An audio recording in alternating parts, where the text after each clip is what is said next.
जय हिंद। चलिए देखिए, आज हम लोग बात करेंगे त्रिकोणमिति के एक टॉपिक पर जिसको हम लोग कहते हैं पाइथागोरस का नियम। और इसी नाम को एक और नाम दिया गया है जिसको कि कहते हैं बौधायन प्रमेय। क्या कहते हैं? बौधायन प्रमेय। यानी एक ही व्यक्ति के दो नाम होता है, एक होता है पाइथागोरस प्रमेय और एक होता है बौधायन प्रमेय। यानी एक ही व्यक्ति के दो नाम है लेकिन नियम एक ही है दोनों का। देखिए यहाँ ध्यान दीजिए कि त्रिकोणमिति में हम पहले फर्स्ट वीडियो में बता चुके हैं कि त्रिकोणमितीय अनुपात हमारा 6 होता है। कितना होता है? 6 होता है। ध्यान दीजिएगा 6 होता है। ये 6 अनुपात कौन कौन होता है? तो 6 अनुपात कौन कौन होता है, इस चीज को जानने के लिए सबसे पहले जानेंगे कि त्रिकोणमिति जो है ये किस बेस पर काम करता है। तो त्रिकोणमिति में सिर्फ समकोण त्रिभुज के बारे में ही पढ़ना है। क्या पढ़ना है? समकोण त्रिभुज के बारे में। और समकोण त्रिभुज जो होता है ना, जिसका कोई भी भुजा 90 डिग्री का कोण बनाती हो, क्या 90 डिग्री का कोण बनाती हो, वह हमारा जो है समकोण त्रिभुज है। क्या है? समकोण त्रिभुज है। तो अब देखिए कोई भी भुजा 90 डिग्री का कोण बनाती है तो ध्यान दीजिएगा यहां पर जो देख रहे हैं ये जो त्रिभुज है ये हमारा समकोण त्रिभुज है, समकोण त्रिभुज है। और ध्यान दीजिए कि इस समकोण त्रिभुज में हमारा यहाँ पर जो भुजा है ये 90 डिग्री का कोण बनाती है। कितना का कोण बनाती है? 90 डिग्री का कोण बनाती है। अब इसमें एक बात और ध्यान दीजिएगा कि ये जो दो भुजाएं है ना ये न्वीन कोण बनाती है। दो भुजाएं न्वीन कोण बनाती है, लेकिन ये जो एक भुजा है ये 90 डिग्री का कोण बनाती है। तो त्रिभुज में 3 भुजाएं कौन कौन? लंब होती है, आधार होती है और कर्ण होती है। तो बाबू मेरे एक बात को आप ध्यान दीजिएगा कि अब हम ये मालूम कैसे करेंगे कि हमारा लंब कौन है, कर्ण कौन है, आधार कौन है। ठीक है, तो अब एक बात बाबू बहुत ही सिंपल सा बात है, बहुत ही सिंपल सा बात है। ये कोई भी एक बच्चा भी समझ जाएगा इस बात को। क्या कि लंब कैसे हम समझेंगे, आधार कैसे समझेंगे और कर्ण कैसे समझेंगे। तो ध्यान देना, जहां पर हम थीटा का मान लेते हैं ना, जहां पर हम थीटा का मान लेते हैं कि यहाँ ए है और यहाँ पर हम थीटा का मान लेते हैं, तो इसके सामने वाला जो भुजा होता है ना, इसके सामने वाला जो भुजा होता है वो हमेशा लंब होता है। क्या होता है? लंब होता है। तो ध्यान देना ये हो गया हमारा लंब। और एक संलग्न भुजा जो होता है ना, देखो ये यहाँ है और इसके साथ में जो भुजा ये खींचा गया है, जो लाइन ये दिया गया है, तो ये जो होता है ना मतलब कि जो खड़ा दीवार है, ठीक है, जो खड़ा दीवार है मतलब हम दीवार पर यहाँ पर खड़े हैं और इसके मेरे सामने जो है दीवार वो जो है ना वो हमारा जो होता है वो आधार होता है। क्या होता है? आधार होता है। तो ये हमारा आधार हो गया। क्या हो गया? आधार हो गया। और एक बात और ध्यान देना कि कर्ण कौन होता है, तो जो छत पर सीढ़ी लगाया जाता है ना, जो छत पर सीढ़ी लगा करके हम लोग चढ़ते हैं तो वह हमारा क्या होता है? वह हमारा कर्ण होता है। क्या होता है? कर्ण होता है। तो ये देखो ये जो है ना ये सीढ़ी है और यही हमारा कर्ण है। क्या है? यही हमारा कर्ण है। इस बात को हमेशा ध्यान रखना, कभी भी तुम नहीं भूल पाओगे कि ये त्रिकोणमिति में ये 3 भुजाएं को हम कैसे समझेंगे। एक बात ध्यान देना, यहाँ पर साइन ए बराबर, तो देखो साइन थीटा बराबर क्या होता है? तो साइन थीटा बराबर हमारा होता है लंब बटा कर्ण, लंब बटा कर्ण। तो लंब बटा जो कर्ण होता है ना, तो अब यहाँ ध्यान देना, तो यहाँ साइन ए कह रहा है। क्या कह रहा है? साइन ए कह रहा है। तो ए कह रहा है तो हम ए से देखेंगे। तो ए मतलब कि यहाँ पर हमारा थीटा का मान है। कहाँ है? यहाँ है। तो ए से देखेंगे ना तो ए के सामने वाला जो भुजा है ना, तो ए के सामने वाला भुजा तो ये हो गया ना। तो ए के सामने वाला जो भुजा है ना यही तो लंब है रे पगला, और क्या है? कुछ नहीं है। अब देखो यहाँ पर, और ए के जो संलग्न भुजा है ना, ये जो वाला जो जिस पर ये सामने में ए खड़ा है, क्या है? ए खड़ा है। तो ये वाला जो होता है ना यही तो आधार है, इसका खड़ा होने का आधार। खड़ा होने का आधार किसी का कोई ना कोई तो आधार होता है ना, तो इसका खड़ा होने का आधार यही ए तो है, और क्या है? कुछ नहीं है। और ये देखो, और ये छत पर जो चढ़ा है ना, छत पर ए जिस तरीके से चढ़ा है, चढ़ने के लिए तो वो सीढ़ी का उपयोग किया होगा। तो ये जो सीढ़ी है ना, ये वाला जो सीढ़ी है, इस तरह से हमारा सीढ़ी दिखाई दे रहा है, यही वाला तो हमारा कर्ण है। और क्या है? कुछ है? कुछ भी नहीं है। तो अब यहाँ देखिए अब क्या होगा। अब इसी चीज को मान लो कि साइन सी हो गया। तो जब साइन सी हो गया तो अभी भी यहाँ यही होगा। ये नहीं कि ये साइन सी हो गया ना तो ये लंबा टक्कर है तो आधार बटा कर हो जाएगा जी, नहीं। ये यहाँ भी यही रहेगा, क्या, लंब बटा कर, तो लंब बटा कर्णे रहेगा। तो इसमें हम कैसे जानेंगे कि अब ये भुजा में हमारा लंब कौन है, ये भुजा में हमारा लंब कौन है। तो इस बात को समझने के लिए देखिए आते हैं समकोण त्रिभुज पर। तो समकोण त्रिभुज में अब देखिए, अब साइन सी कह रहा है, तो साइन सी कह रहा है मतलब कि हमारा थीटा का मान यहाँ है, यहाँ से हम थीटा लेंगे, यहाँ थीटा लेंगे। तो थीटा के सामने वाला जो भुजा है ये क्या हो गया, ये हो गया हमारा लंब, ये हो गया हमारा लंब। आधार क्या हो गया, तो बाबू ये देखो, तो ये सी के संलग्न भुजा कौन है, ये वाली भुजा है। कौन सा, ये वाली भुजा, ये वाली भुजा। तो ये वाली जो भुजा है ना, तो ये हमारा क्या हो गया, ये हो गया हमारा आधार, ये हो गया आधार। और चढ़ने और उतरने की जो सीढ़ी है ना, वही हमारा कर्ण है। जो चढ़ने उतरने वाली सीढ़ी है वही तो हमारा कर्ण है। अरे यहाँ ए जो है ये सीढ़ी को पकड़ के यहाँ चढ़ गया है, और सी जो है यहाँ से सीढ़ी को पकड़ के नीचे उतर गया है। सेम रूल, और क्या है, कोई प्रॉब्लम। चलिए अब इसके आगे देखते हैं, इसके आगे क्या होता है। तो अब देखिए इसमें तो हमारा तो समकोण त्रिभुज में तीन भुजाएं हो गई। कौन कौन, तो लंब, आधार और कर्ण, लंब, आधार और कर्ण। अब हम क्या देखेंगे, ये तीन भुजाएं बन गई। अब ये तीन ही भुजा नहीं होता है, अब ये देखिए, अब ये तीन भुजा मिल करके छह त्रिकोणमितीय अनुपात बना लेता है। क्या बनाता है, तो छह त्रिकोणमितीय अनुपात बनाता है। अब वो देखो वो अनुपात कैसे बनाता है, ध्यान देना, समझना, इस बात को छोड़ करके जाना नहीं। अभी अभी हमने जिक्र किया समकोण त्रिभुज में तीन भुजाएं, कौन कौन, लंब, आधार और कर्ण। अब इसके आगे देखिए, इसके आगे हमारा 6 अनुपात कैसे बनता है, तो ध्यान दीजिएगा। यहां पर हो गया साइन थीटा, क्या हो गया, साइन थीटा। एक होता है कॉस थीटा और एक होता है टैन थीटा। क्या होता है, टैन थीटा। इसमें देखिए, इस वीडियो में ज्यादा डिटेल तो नहीं बताएंगे इसमें, क्योंकि हम बात कर रहे हैं अभी पाइथागोरस प्रमेय पर। क्योंकि अगर इसका पूरा डिटेल देखना है ना, तो आप लोग 1 से लेकर के 5 तक का पाठ आप लोग पूरा देखिए, पूरा त्रिकोणमिति क्लियर है। अब देखिए, तो sine theta, cos theta, tan theta, ठीक है। अब यहां ध्यान देना, ये जो है ना, ये तीनों भाई है, क्या है, भाई है। ये सबसे बड़ा भाई है, ये साइन थीटा जो है ये सबसे बड़ा भाई है। मझला जो है ना ये कॉस है, और छोटका जो है ना वो टैन थीटा है। क्या है, टैन थीटा है। अब यहाँ देखो टैन थीटा है तो क्या होता है, तो यहाँ sine theta, cos theta, tan theta. अब ये तीन जो है ना, ये तीन जो भुजाएं हैं ये, और इसमें से दो दो दीवार पर तीनों को बांटना है। यानी इस तरह से बांटना है ना कि दो दो दीवार तीनों के भाग में आ जाए, मतलब दो दो भुजा इन तीनों को बांटना है। तो कैसे संभव है, संभव है तो 3, और बांटना है यहाँ पर 3 को बांटेंगे तो 6 को भुजा चाहिए। तो 6 को भुजा चाहिए तो कैसे बांटेगा, नहीं बटा पाएगा, लेकिन बटाएगा। देखो कैसे बांटेंगे, इस बात को ध्यान देना। तो साइन थीटा, तो साइन थीटा बराबर हमारा क्या होगा, तो साइन को 2 भुजा देंगे, कौन कौन, तो एक देंगे लंब और एक देंगे कर्ण, एक देंगे लंब और एक देंगे कर्ण। तो ये हो जाएगा हमारा लंब बटा कर्ण, लंब बटा कर्ण। अब ध्यान देना, ये कॉस थीटा जो है, ये कॉस थीटा जो है, तो कॉस थीटा, तो कॉस थीटा जो है, तो कॉस थीटा क्या देंगे, तो इसको तो हम लंब दे दिए और कर्ण दे दिए, तो बच गया क्या, एक आधार बच गया। तो इसको हम आधार देते हैं, आधार देते हैं, तो ये हो गया आधार बटा कर्ण, आधार बटा कर्ण। तो कॉस के लिए हो गया आधार बटा कर्ण, साइन के लिए लंब बटा कर्ण, और कॉस के लिए आधार बटा कर्ण। अब बच का गया कुछ भी नहीं। तो टैन को क्या देंगे, तो ध्यान देना, तो टैन जो है, तो टैन अभी बताए कि वो छोटका भाई है, क्या है, छोटका भाई है। तो टैन के लिए हम क्या करेंगे कि टैन जो है साइन दे दिया अपने में से लंब और कॉस दे दिया अपने में से आधार। तो टैन जो है तो बड़का भैया वाला को रख रहा है ऊपर, यानी लंब को रखेगा ऊपर यानी अंश में, और छोटका वाला को क्या कर रहा है, मझिला वाला को, इसको मझिला को, छोटका तो ये है टैन है, और मझिला वाला के क्या कर रहा है कि आधार, आधार को कर रहा है नीचे। हो गया फिट। अब देखिए अब क्या होता है, ये तो 3 अनुपात बन गया। अब इसके आगे 3 अनुपात और बनेगा, कैसे बनेगा, ध्यान दीजिएगा। तो साइन कॉस टैन, अब बच गया हमारा क्या, कॉसेक थीटा होता है, क्या होता है, कॉसेक थीटा, और होता है सेक थीटा, और होता है कॉट थीटा। क्या होता है, कॉट थीटा।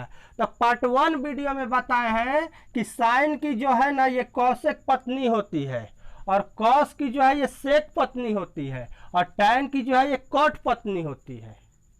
ठीक है, तो ध्यान देना कि साइन बराबर लंब बटा कर, तो ये इसकी पत्नी है तो ये अपना पतिये में नहीं चलेगी। तो यहां हो गया साइन के लिए, कॉसेक के लिए साइन वाला पार्ट को उल्टा कर देंगे, साइन वाले पार्ट को उल्टा कर देंगे, यानी अंश जो है हर में चला आएगा, हर जो है अंश में चला जाएगा। तो यहां हो जाएगा कर्ण बटा लंब, कर्ण बटा लंब। और सेम प्रोसेस इसमें, तो सेम प्रोसेस इसमें, तो ये हो गया हमारा कर्ण बटा आधार। और सेम प्रोसेस इसमें, क्योंकि ये भी है इसकी पत्नी, तो सेम प्रोसेस इसमें होगा, तो ये हो गया आधार बटा लंब, आधार बटा लंब। हो गया ना, तीन भुजा से 6 अनुपात हमारा बन गया, कोई दिक्कत। चलिए अब इसके आगे बात करते हैं, क्योंकि इससे ज्यादा साइन थीटा कॉस थीटा के बारे में इसमें नहीं हम जिक्र करेंगे। अगर इसको देखना है तो बैक वीडियो में जाइए। अभी चलते हैं पाइथागोरस प्रमेय पर। तो पाइथागोरस प्रमेय जो है इसमें भी वही जिक्र है, लंब कर आधार। तो देखिए, तो हमारा यहां हो जाता है, पाइथागोरस नियम कहता है कि कर्ण स्क्वायर बराबर लंब स्क्वायर प्लस आधार का स्क्वायर। क्या होगा? आधार का स्क्वायर। कर्ण स्क्वायर बराबर लंब स्क्वायर प्लस आधार स्क्वायर होता है।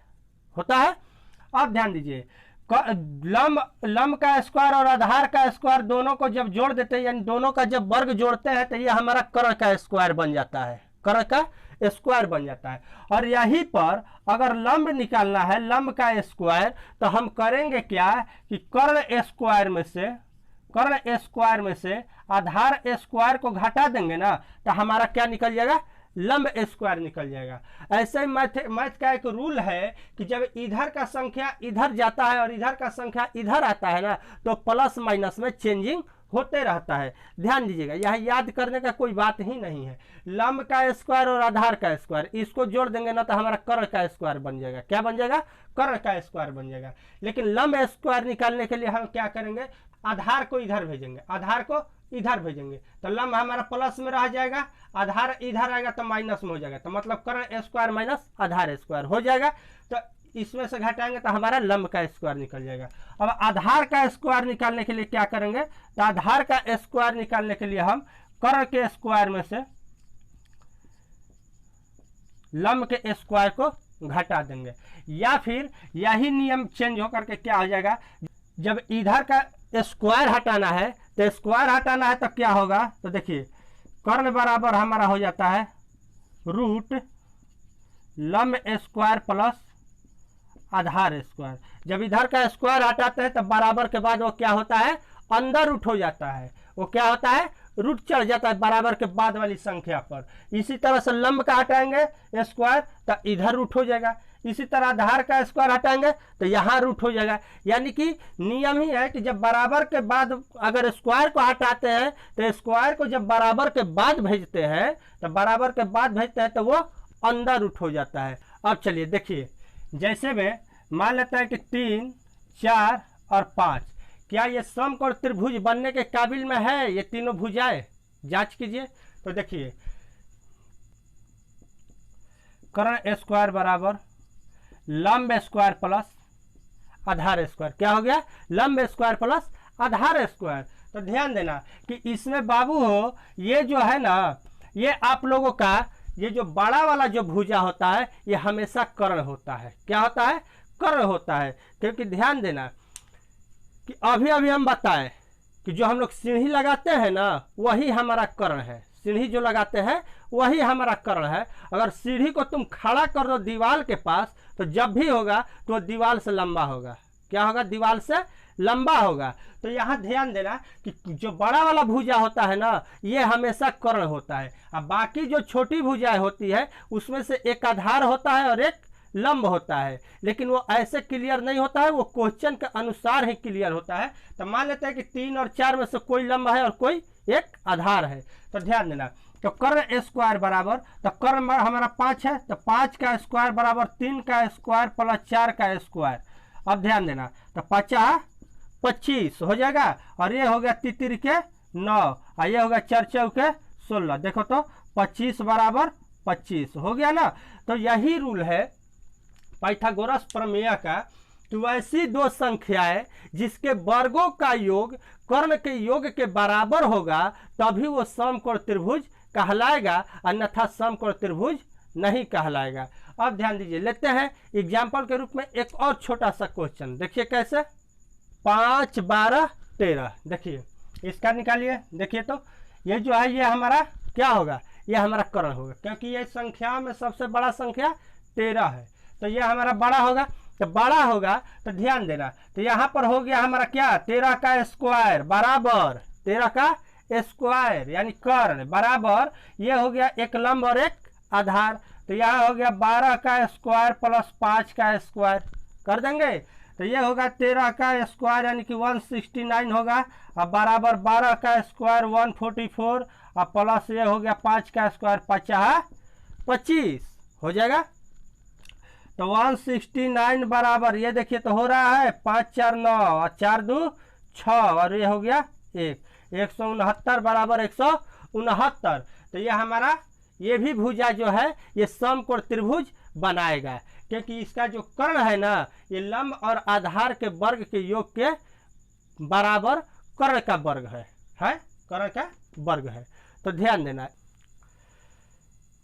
समकोण त्रिभुज की भुजाएं हमेशा 3 से शुरू होती है, यानी कि गिनती हम लोग प्रकृत संख्या लिखते हैं 1 2 3 4 5 6 इस तरह से। तो देखिए तो उसमें जो समकोण त्रिभुज की भुजाएं है ना वो हमेशा 3 से शुरू होता है। क्या से?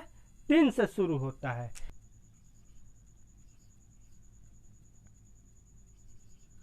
देखिए ये 3 जो है ए बराबर मान लेते हैं 3, ये हमारा क्या हो गया, भुजा हो गया, ये हमारा भुजा हो गया।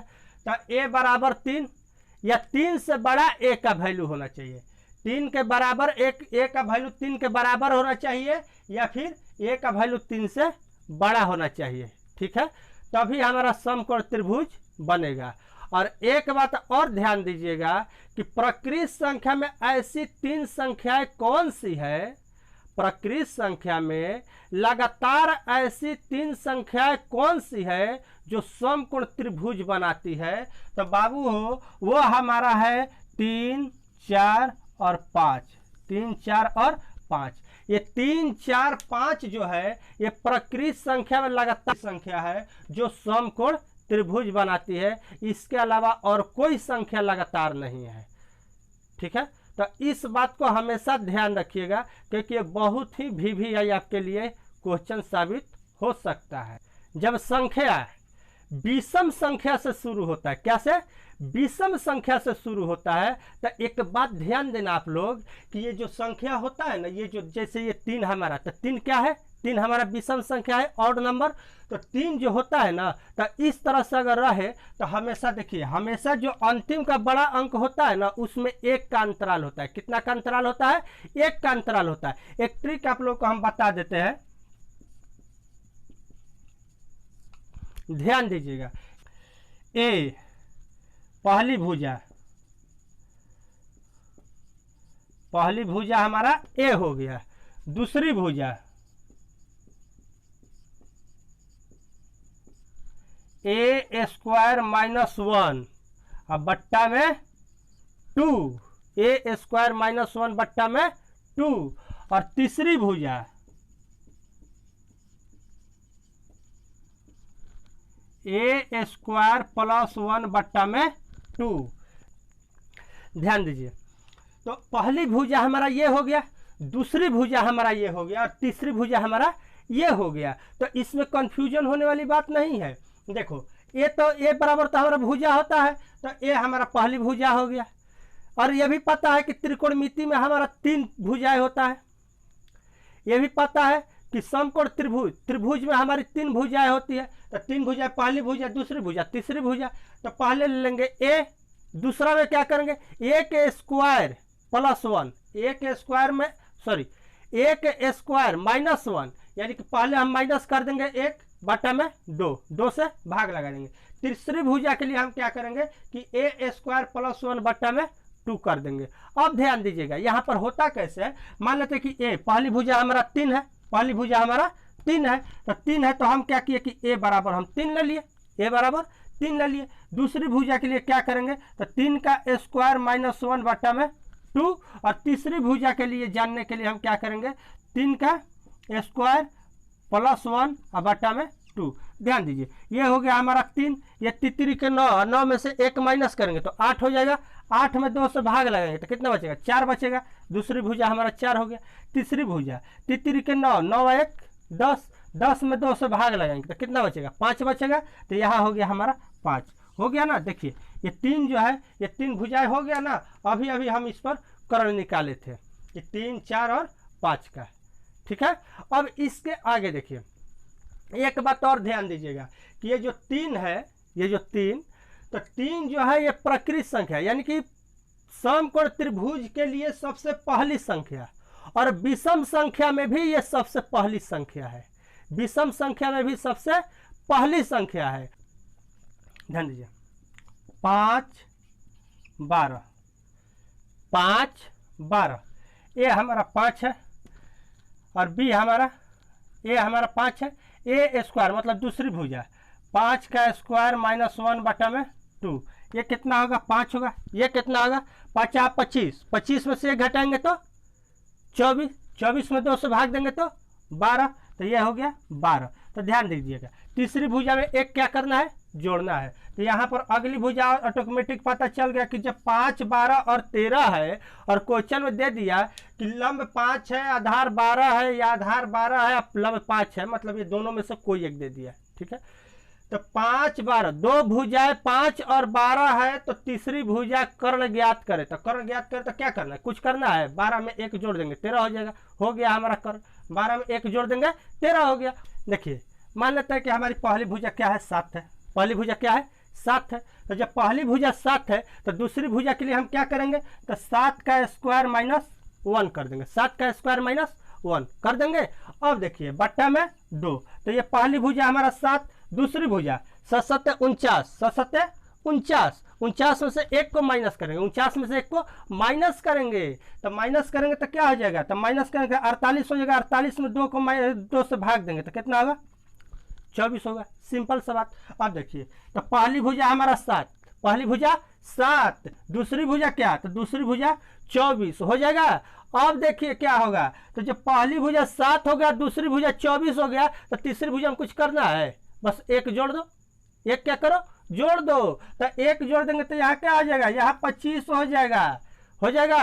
ये हमारा कर्ण हो गया, क्या हो गया, कर्ण हो गया। देखो ध्यान दो यहाँ, तो यहाँ पर हम क्या करेंगे, 7 का स्क्वायर प्लस 1 बटा में 2, 7 7 49 1 50 बटा में 2, यह हमारा 25 हो गया, कर्ण निकल गया। सिंपल सा तरीका, कुछ नहीं करना है।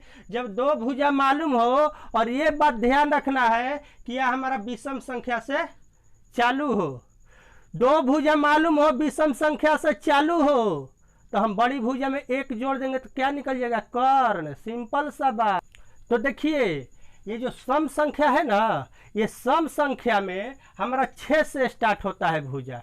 जो हमारा समकोण त्रिभुज है, ये समकोण त्रिभुज जब अगर सम संख्या में आता है तो सम संख्या में 6 से भुजा चालू होता है। कितना से, 6 से चालू होता है। तो देखिए तो सम संख्या के लिए हम क्या करते हैं, सम संख्या में हमारा क्या नियम लागू होता है, ए और ए स्क्वायर माइनस 4 बट्टा में 4 और ए स्क्वायर प्लस 4 बट्टा में 4, यह हमारा सम संख्या में हो गया। देखिए पहली भुजा ए, दूसरी भुजा हमारा हो गया ए स्क्वायर माइनस 4 बट्टा में 4, और तीसरी भुजा हमारा हो गया ए स्क्वायर प्लस 4 बट्टा में 4। अब देखिए तो मान लेते हैं बाबू कि a बराबर हमारा क्या है, 6 है, क्या है 6 है, तो यहाँ हमारा 6 हो गया। अगला स्टेप के लिए क्या करेंगे, तो 6 का स्क्वायर माइनस 4 बट्टा में 4। तो देखो तो पहली संख्या हमारा 6, दूसरी संख्या 6 का स्क्वायर, 6 के 36, 36 में से 4 माइनस करेंगे कितना होगा 32, और 32 को 4 से डिवाइड करेंगे तो कितना होगा 8 चौके 32, तो यहाँ हो जाएगा 8। तो तीसरी संख्या क्या होगा, तो इसमें जब सम संख्या से संख्या चालू होता है तो उसमें हम 1 को नहीं बढ़ाते हैं, उसमें हम 2 बढ़ाते हैं। क्या बढ़ाते हैं, 2 बढ़ाते हैं, क्योंकि 2 हमारा सम संख्या है। क्या है, सम संख्या है। तो 6 हो गया, दूसरी भुजा 8 हो गया, तो तीसरी भुजा हमारा 10 होगा। क्या होगा, 10 होगा। और यही तो हमारा कर्ण होगा, और क्या होगा, यही हमारा कर्ण होगा। तो ध्यान दीजिए, यहाँ मान रख के भी देखिए यहाँ मान रख के भी देखिए, तो 6, तो 6 का स्क्वायर प्लस 4 बट्टा में 4, 6 का स्क्वायर प्लस 4 बट्टा में 4, तो 6 आके 36 और 4 40, और 40 में 4 से भाग देंगे तो 10 हो जाएगा, हो जाएगा। तो इसमें बाबू जब सम संख्या से संख्या चालू हो तो उसमें जब 2 भुजाएं हो तो तीसरी भुजा के लिए हम क्या करेंगे, 2 जोड़ देंगे, हमारा कर्ण निकल जाएगा। सिंपल सा बात। अब देखिए, मान लेते हैं कि इसके आगे की संख्या है 8, क्योंकि 6 के बाद 8 जो होता है सम संख्या है, 8 है। तो 8 है, तो दूसरी भुजा कितना होगा, तो दूसरी भुजा हमारा हो जाएगा 8 का स्क्वायर माइनस 4 बट्टा में 4, 8 का स्क्वायर माइनस 4 बट्टा में 4, तो 8 का स्क्वायर तो 8 8 64, 64 में 4 को माइनस करेंगे, कितना बचेगा 60, और 60 को 4 से डिवाइड करेंगे तो कितना बचेगा 15, 15 चौके 60, तो यहाँ हमारा 15 हो जाएगा। ध्यान दीजिएगा, तीसरी भुजा, तो तीसरी भुजा के लिए हम क्या करेंगे, 8 का स्क्वायर 8 8 64, 64 में 4 जोड़ेंगे 68, और 68 को 4 से डिवाइड करेंगे तो 17 चौके 68, कितना होगा 17, तो यहाँ हो जाएगा 17। तो ध्यान दीजिए, तो पहली भुजा 8, दूसरी भुजा 15, 15 में 2 बढ़ गया, ये हो गया हमारा 17। तो देखिए, तो जब सम संख्या में कोई संख्या हो तो उसमें हम क्या करेंगे, 2 का अंतराल अंतिम भुजा का हो। देखिए VVI स्पेशल ट्रिक, इस बात को मत भूलिएगा। देखिए कैसे, तो मान लेते हैं कि समकोण त्रिभुज बनाने के लिए पहली 3 भुजाएं कौन कौन, 3 4 5 बताएं। अब हम क्या करेंगे कि 3 को क्या करेंगे, दुगना, क्या करेंगे, 3 को क्या करेंगे, दुगना, क्या करेंगे, दुगना, तो 3 दूनी 6, अगली भुजा 6 होगा, उसके बाद 4 दूनी 8 होगा, उसके बाद 5 दूनी 10 होगा। यानी 3 4 5 के बाद में अगला स्टेप 6 8 और 10 जो है वह हमारा समकोण त्रिभुज बनाएगा। इसके बाद तिगुना, क्या, तिगुना, तो तिगुना में क्या, तितरी के 9, तो ये हो जाएगा 4 तिहाई 12, ये 5 तिहाई 15। ये जो भुजा है ये हमारा फिर क्या बनाएगा, समकोण त्रिभुज बनाएगा। अब देखिए, अब इसको निकाल के आप लोग देख लीजिए, 9 12 और 15 का आ रहा है कि नहीं आ रहा है। तो यहाँ हो गया हमारा कर्ण का स्क्वायर, अब बराबर लंब का स्क्वायर प्लस आधार का स्क्वायर। तो कर्ण हमारा इसमें कौन होगा, तो कर्ण अभी बताए कि सबसे बड़ी भुजा जो होता है वो कर्ण होता है। तो यहाँ हमारा 15 का स्क्वायर हो गया बराबर 12 का स्क्वायर प्लस 9 का स्क्वायर। क्या, तो अब देखिए क्या होगा, तो अब होगा हमारा 15 का स्क्वायर कितना होता है। तेरे पगला, ये सोचने वाली बात है, 1 से लेकर के 50 तक का स्क्वायर बार रट लो ना, सब याद हो जाएगा। क्या समझा, कंपटीशन में बैठना है और तुम स्क्वायर निकालते चलोगे, नहीं, उसके लिए तुम 1 से लेकर 50 तक का स्क्वायर रट लो। आधा क्वेश्चन ऐसा ही साफ, आधा तुम ऐसा ही साफ कर दोगे। तो देखो 15 का स्क्वायर होता है 225, क्या होता है 225। अब इसके बाद 12 का स्क्वायर, तो 12 का स्क्वायर कितना होगा, तो 12 का स्क्वायर होगा 144, 144 प्लस 9 का स्क्वायर 81, 9 का स्क्वायर 81, तो 225, तो 225 बराबर इसको इसमें जोड़कर देखिए तो आ रहा है इतना, तो 4 1 5 8 4 12 की 2 हासिल 1 और 1 2 आ गया ना। तो देखिए, तो ये हमारा अगला भुजा हो गया। अब इसको 3 गुना करो, 4 गुना करो, 5 गुना करो, या इसका आधा करो, आधा भी करके देख लो। इसका आधा, आधा में क्या 3 का आधा मतलब 1.5, इसका आधा 2, इसका आधा 2.5। अब देखो तो इसका आ रहा है, अब देखिए तो इसका आ रहा है, देखिए कैसे आएगा। तो इसका आधा तो देखिए तो कर कौन है 2.5 है क्योंकि यही ना बड़ा है। तो यहाँ पर हो गया 2.5 का स्क्वायर बराबर 2 का स्क्वायर और प्लस 1.5 का स्क्वायर हो जाएगा। तो 25 का स्क्वायर कितना आता है तो 625, कितना 625। अब इसके आगे देखिए तो इसके आगे 2 का स्क्वायर यानी यहाँ दशमलव हो जाएगा 2 अंक बाद, क्योंकि 1 अंक बाद स्क्वायर में है तो यहाँ 2 अंक बाद हो जाएगा। अब यहाँ 2 का स्क्वायर 4 और यहाँ प्लस 15 का स्क्वायर 225 यानी 2.25। तो यहाँ हो गया, ध्यान दीजिएगा दशमलव के बाद का कोई भी संख्या में नहीं बोला जाता है, उसको अंक करके बोला जाता है। जैसे 6.25 है, अब इसको ये मत कहना कि 6.25 है, नहीं गलती हो जाएगा। 6.25 ये 2.25 है, तो 2.25 है तो इसको 2.25 मत कह देना, नहीं 2.25 मत कह देना, नहीं ये गलत हो जाएगा। उसको इस तरह से बोलेंगे, कैसे 2.25। अब ध्यान दीजिए यहाँ पर हो गया 6.25 बराबर यहाँ हो गया 4 और 2 6, तो 6.25 हो जाएगा क्योंकि यहाँ दशमलव नहीं है तो ये वाला और ये वाला संख्या जुड़ जाएगा, दशमलव के बाद वाला ज्यों का त्यों। हमारा 6.25 बराबर 6.25 आ गया ना। तो ये भी हमारा एक ट्रिक है। चलिए अब इसी के साथ त्रिकोणमिति का इंट्रोडक्शन होता है समाप्त। अब चलते हैं क्वेश्चन पर, लेकिन उसके लिए नेक्स्ट वीडियो में।